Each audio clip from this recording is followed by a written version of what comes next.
What's up, YouTube? Wayne's DIY Garage. It's been a while, I know. Been very busy with work and my latest project, and I'm here to show you what I've done so far to it. And I hope you guys like what I'm doing. I'm hoping to make more videos on it, but here's what I got. Sorry for the poor audio. I'm just whipping this out real fast. This is a 1995 Toyota 4runner. Started its life out as a two-wheel drive, but I'm solid axle swapping it with full width Chevy axles. Chevy 350 swap, 700 R4 swap. Don't know the model of the transfer case, but currently the mock-up motor came out of a 76 C20. Transmission and transfer case came out of 1986 K10. Front axle, same K10. Rear axle, same C20. Rear springs, 1999 K25. Front springs, 4-inch Aftermarket Toyota leaf springs. Rear 63-inch 2500 springs. 4-inch blocks for an 86 K20. Rear end 14 bolt. Corporate 14 bolt full float rear end. 86 front axle, 10 bolt corporate. Started out as a 6 lug, converted to 8 lug. Same spindles. They might be different bearings, definitely different rotors. Same hubs.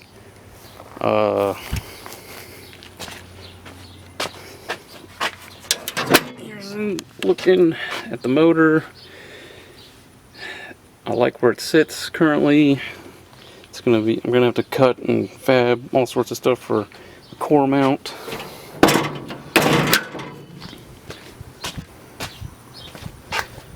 This is a Aftermarket reed front hub for high steer. The other side, factory K10 on a 96 hub instead of the 4. Unlike the aftermarket ones, it's just 3 studs, but you can put a tie rod here, drag link here, and you can get away from using the tie rod link here. Cheap eBay universal small block Chevy motor mounts. All I did, comes with that metal, comes with the mount. I used cardboard and traced out the shape that I wanted. Make sure you're as close as you want before you start making any cuts, especially if you don't have a lot of metal. Everything on here is stick welded, Slag Factory hardware for the suspension. Still need to get and weld on shock towers. Still got to do brake lines. Still got to do transmission cross member mount. Probably gonna try and do that this weekend. Brake lines on the rear, still gotta do those. It's 3-inch body lift. I'm just rattling things off. Trying to do this yourself on a 4runner, at least. Can't say the same for pickups, but they almost look like the same frames for the most part. But again, don't quote me. There's a hole in the frame right here, about dead center of that hole. It's a rectangle hole. To dead center of the hole in this 63-inch conversion mount is about where you need to put this in my eyes. You do it that way. If you like the way it stands, this bracket pretty much flush with the rear of the frame. It's boxed all the way up until the end, so I'm probably gonna have to come back and put some plate in there and box that to give it some more strength for that leaf spring so it doesn't bend on me or anything. As ratty as it looks, I'm gonna keep that cross member. I don't know yet. This is all like, this is the biggest project I've taken on, so I'm kind of just, at the moment, just trying to get it to run and drive, really. But it's probably going to ride rough. Back to the front. it's probably, I'm all over the place. Probably gonna ride rough because it's such heavy duty springs. I don't really like the shackle angle on the front. Probably going to cut the front mount, slide it back some to get the right shackle angle that I want. If you do this yourself, I did an experiment. I'd lean more towards drilling the hole in the back. Wouldn't do that if you're trying to rock crawl. I'd lean more towards the front so you can get more. You can have the same, a good shackle angle, mostly straight up and down. You can have that front bracket moved out. I don't plan on really rock crawling this. It's more going to be a mud truck, but that'll help you move your axle towards the front. If you want the axle more where the hubs line up with the center of the fender, go more towards the back of that body mount like I did here, so you can move that front bracket in and you can more center it up with the fender. The rear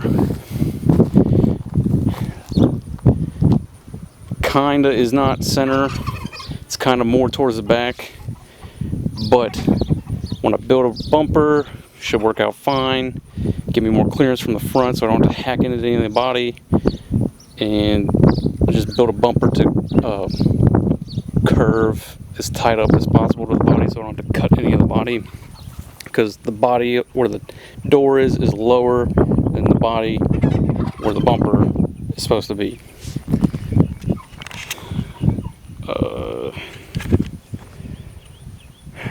Trying to think of things. Still gotta get drive shafts made. Gotta go to a machine shop and get a drag link made for the front. I'm sure Sky, they don't sell the drag link for this conversion by itself. It's like you either get everything or you get nothing. So I got everything in bits and pieces at a time, so I'm gonna have to go to a machine shop and have them make me a right thread and a left thread for the front drag link. I don't know how bad the axle wrap will be on the rear axle with no link. If it's bad, I'll probably do at least a 2 link for now. 4 link definitely in the future. Maybe do a 3 link in the front. Probably not right now, but it should be fine in the front right now because I plan on this being street legal, so the front's not going to see too terribly much front force coming to push back on it. I'm just worried about the axle wrap for the rear at the moment, being that it's got blocks and longer springs. I don't know how it's going to work. Got to figure out sway bars. Still got a lot of stuff to do. Trying to have this running by fall, hopefully. Probably not, but this is my girl at the moment. Started out as a 2-wheel drive 2nd gen 4runner, and here's where I'm at the moment. I hope you guys enjoy what I've got. If you have any questions, leave it in the comments. Try and get back to you as soon as I can. If I do at all. I mean, if it's years down the road, I probably won't, but I'll do my best. If you're trying to do this for yourself,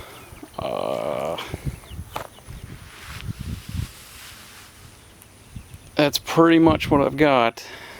So she sits way off the ground. I want to put 40s on it at least.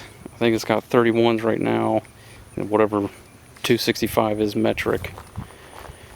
But I want to do steel wheels all the way around because I don't like aluminum, especially in an off-road scenario. If I bend the steel, I can bend it back in a pinch.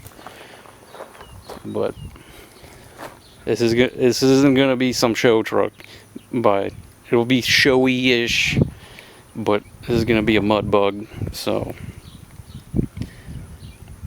that's where I'm at the moment. I'm going to try and do the cross member for the transmission this weekend, hopefully, but I want to get rid of the runner boards on it currently and put like Schedule 40 pipe on it for like rock guard, rock slider things. I want to do a winch in the front and a winch in the back. That's kind of where I want the suspension, why I want the suspension stiff, to compensate for all the extra weight, because I want to do not quite a ranch hand, but not quite a, but heavier than a brush guard and able to hold a winch. I want to be able to like hit a deer in a, like out of the blue and not have to like worry it'll bend the frame before it screws anything else up. Winch in the front, I want to do a winch in the back, big old bumper in the back too. So it's going to have a lot of weight with the winches, big bumpers, rock sliders, Schedule 40, probably 3-inch pipe, especially when it's loaded down. And then if you have 4 people in there or 5 people, then if you have gear in the back, kind of want the suspension to be a little more on the beefier side. But I don't know where it sits right now in lift. 4-inch Toyota aftermarkets in the front, 4-inch blocks in the back. But when you do the 63-inch conversion, you already get like some extra lift when you do that. 3-inch body blocks. Reason why this all started, I did the 3-inch body blocks first with the stock 3.0 in it. The power steering bracket for the power steering hoses, there's a screw in the middle of it, and when you do the lift, if you don't know about it, it will eventually burrow a hole in your radiator hose and it'll leak out on the coolant. So I didn't know about it. It did it, and being that it ran out of coolant, it never indicated that it ran hot. Luckily, I just pulled into my driveway when the motor decided to start seizing up. So yanked it out, and now we're here. So